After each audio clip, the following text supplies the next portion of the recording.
What's going on, guys? Here's a tight video.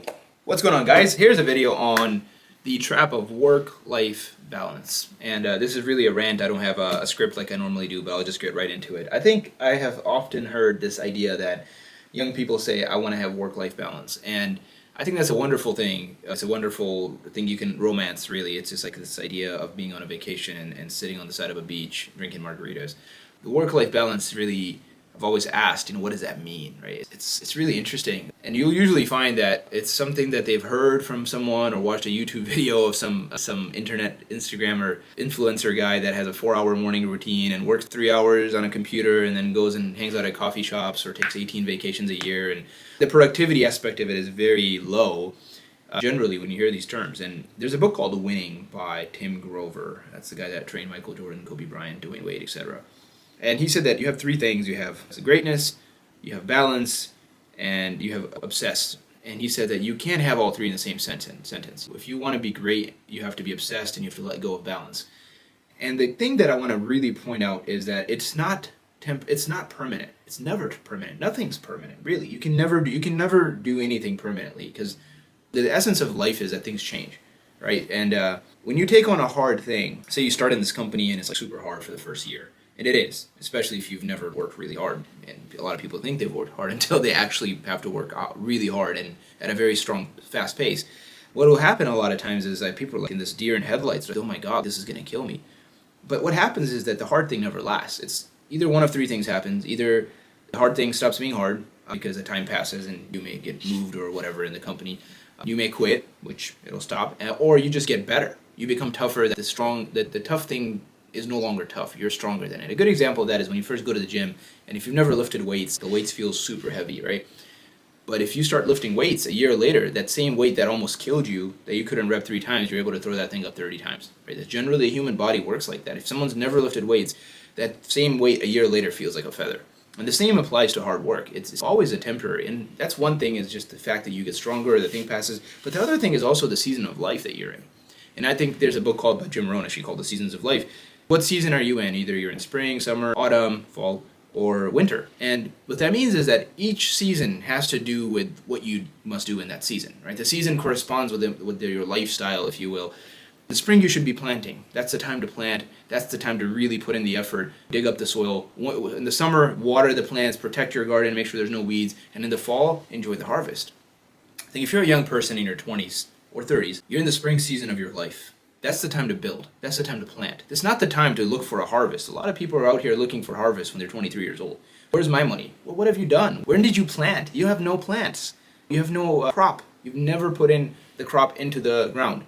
And now, very few of you may have inherited an orchard or a plantation from your parents, but 99% of the people that I know have not done that, and neither have I. Like, we have worked very hard. And to be truthful with you, from the age of 12 to the age of 33, I have worked every weekend damn near. I can probably count with 2 hands how many weekends I've had in these last 20 years. And that's what it takes. I know what I want, and I tell my friends and my people that if you want something big, then there's a big price tag. That's just the nature of life. You're not going to want extraordinary levels of success, monetarily or otherwise, physical fitness. If you want to be like a shredded Mr. Olympia level athlete for bodybuilding, you can't live like everybody else. You have to be a lot more regimented. If you want to be a UFC champion, you have to be more regimented. If you want to be an NBA all-star or greatest of all time, you have to be regimented. And the proof of that is just go look up how these guys live, right? The guys that are at the top of any field, or even in the top 5%. They're very different lifestyles. They're obsessed with what they do. Now, if you don't want to do that, I don't recommend it. I think you should do the healthy thing that the psychological community tells you, to work 40 hours a week and take 3 vacations a year and have weekends off to relax and blah, blah, blah. But I would argue that the data tells us otherwise.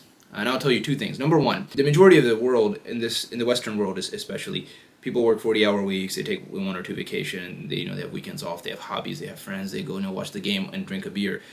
But you realize the data shows us that these people are not happy. 1 out of 3 Americans is either obese or depressed. So, meaning 2/3 of the country, 1/3 is depressed or has psychological issues. You can look that up. And the other 1/3 is obese. They actually have physical issues. And that's what leaves about 33% of people that are actually healthy, physically speaking. 70% of people live to paycheck. More than 50% of Americans don't even have $1,000 in the bank in case there's an emergency, meaning $1,000 of cash isn't available to half of this country that works. where did we go wrong, right? We're the richest country, arguably, in the history of mankind. And we still can't live. The majority of the population is either broke, is sick, or something's wrong with them mentally. So that's the formula. That's the result of that formula where you have a work-life balance. And that's what people have bought that idea, right? They watch sports and they do this and they try to bring this idea of balance into their life. But if you look at the top, all the people you admire, there's no such thing as balance. They focused on one or two or three things, right? For me, this is my idea. You don't have to take this. It's God, my health, my relationship with myself, right? And physical health, mental health, my relationship with God, and then my family. Outside of those three things, and then the next would be work. That's it. Those are the four things. That's my holy quadrinity, if you will. And I think that everything else to me, whether it's friends, hobbies, vacation, balance, all that to me means nothing. It absolutely means nothing, and it becomes more and more solidified as I get older. If you asked me 3 years ago, I'd have been like, that's what I think. But I mean, 3-4 years later, that's just the way it works. If you're going to do something great, and I'm truthfully, I don't know if I'm a happy person. I don't think that's the right way to describe me. I am usually not jolly, let's just say. But I don't think jolliness is what I've tried to seek in these last few years. I've tried to seek peace and contentment, and not contentment in the way where you don't want anything. Contentment meaning being present with my situation no matter where I am. And that's a difficult thing, and I'm still struggling with that in all honesty. And that's a struggle that I think 90% of people that are on this journey will struggle with. However, when I know where I want to be, and I want to build something that will outlast my life and maybe even my children's life, I understand what the price for that will be. And it isn't monetary, guys. I want to make that clear. It isn't money that we're seeking here. We're seeking impact. We're seeking growth. We're seeking pulling people out of poverty in masses. We've done 24 people at this point are making six figures as a result of the work we've done. And to say nothing of the work that we've done outside the company. And I say we because it isn't me. There's a lot of sacrifice that has gone into this from so many people. And that is what it takes, in my humble opinion, to build something that is worthwhile. You have to punt balance for a while. And I think what will happen is I usually tell people is, where are you going to work hard, when you're 50 or when you're 30? Right? When do you want to work 60-hour work weeks? When you're 50? Because here's another thing. The average baby boomer is retiring now with no retirement. 95% of Americans don't have their own retirement set up. Meaning they have a 401k, but it's barely funded. And that's a whole different topic we'll talk about a different day.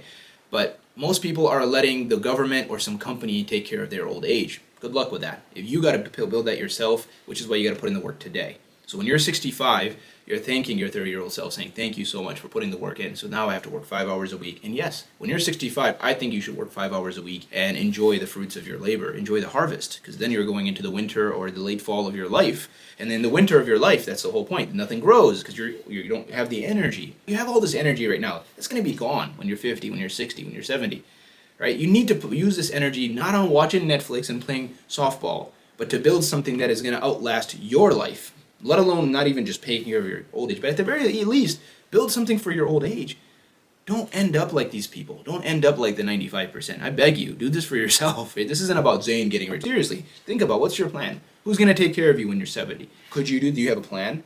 Have you thought it through? Have you written it down? Or are you obsessed with this idea of, oh, I'm working so much, I need to work less hours? What the hell are you doing, man?